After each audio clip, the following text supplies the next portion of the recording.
All right, welcome back to Maths Concepts. In this section, we're looking at more trigonometry. We're looking at 2019 trigonometry that comes in section 1 of the CXC paper. All right, so I'm just blowing this up a little bit, and there it is. That's a question. It says that the diagram below shows a right-angled triangle with sides A, B, and C. So definitely, we're looking at them. I'm going to just highlight the sides. We have a side C, we have a side B, we have a side A. So there it is. We're looking at our sides right there using the diagram. So definitely we're going to be using this diagram, express C in terms of A and B. All right. So we want to express C in terms of A and B.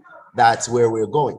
Now, in expressing C in terms of A and B, definitely we realize it's a right angle triangle that we're dealing with here. There it is. This is a right angle triangle right there. So if you have a right angle triangle and the sides are named, so we have the sides named A, B, and C.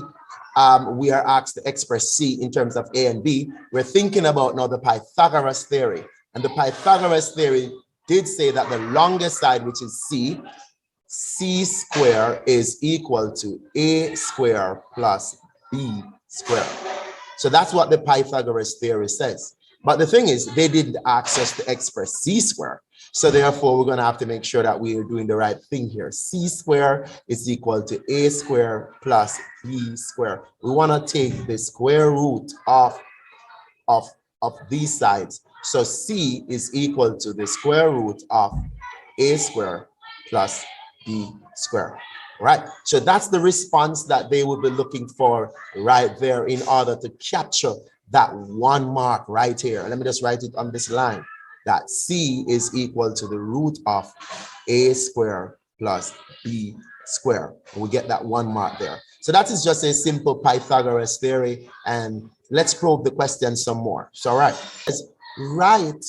write in terms of A, B, and C an expression for sine theta plus cos theta. All right, sine theta plus cos theta. So now we're actually getting into an angle, so the trig ratios will come out. Let me just write the trig ratios for us. Sine is equal to the opposite over the hypotenuse. The cos is equal to the adjacent over the hypotenuse, and the tangent, we're going to have the opposite over the adjacent. All right, so here it is that we have the soh-cah-toa that is most famously used. Watch this now. Let's go back up here to see what we have.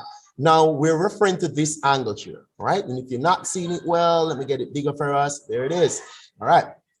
We're definitely referring to this angle right here. So I could mark this angle quickly for us. So in marking this angle right here, they're asking for the sine of this angle and the cos of this angle.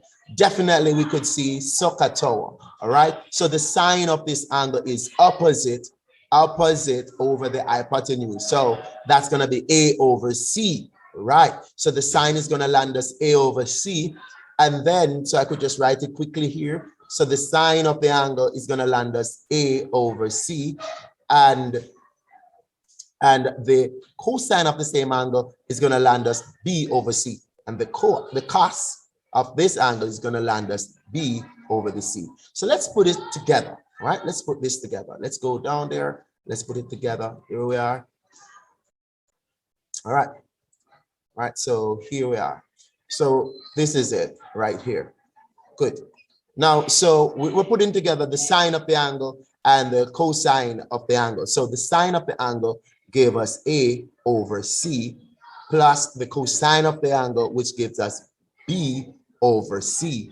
And then we could put this together because I'm seeing right here where I have, I have like fractions, same denominator. So I could keep my denominator of C, and on top of that, I'll have A plus B. So there it is. This is my final response for that. So let me just write it here. I'll just write what I have finally, A plus B over C. And that is sine theta plus cos theta.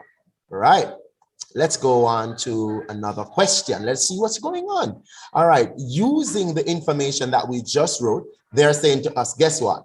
We want to show that sine square theta plus cos theta is 1. All right. Now, remember, though, that sine of theta gave us A over C, and cos of theta gave us B over C. Now, they want us to put together sine square and cos square. We're going to definitely do that. All right. So sine square is going to be A over C all squared. And we're adding that to cos square, which is B over C all squared. Now let's go through. We're squaring these. Let me just put it underneath here.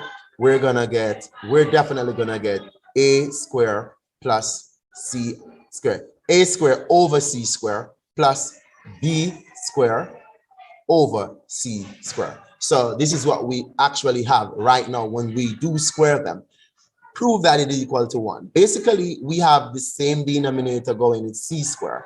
That means I could just simply work with the top if I want. So A square plus B square over C square. That's what we do have.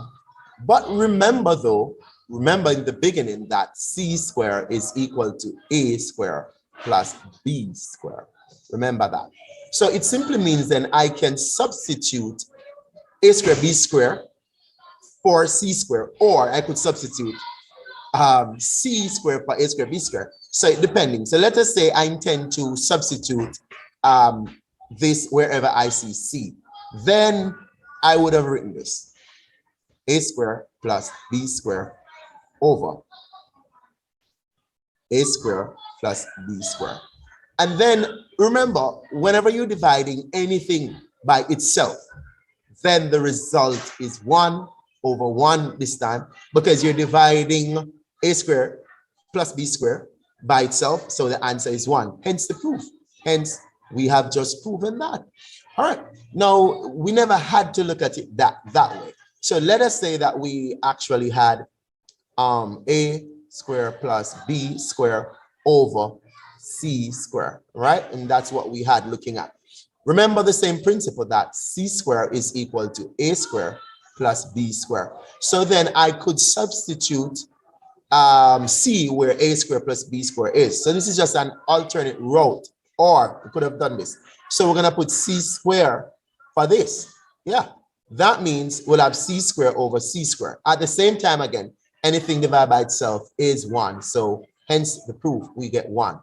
All right, guys, we have proven that. So here it is. I trust that you understand and you really see what's going on. Please like, subscribe, share, and drop a comment at Daily Maths Concept. Thank you for watching. Bye-bye.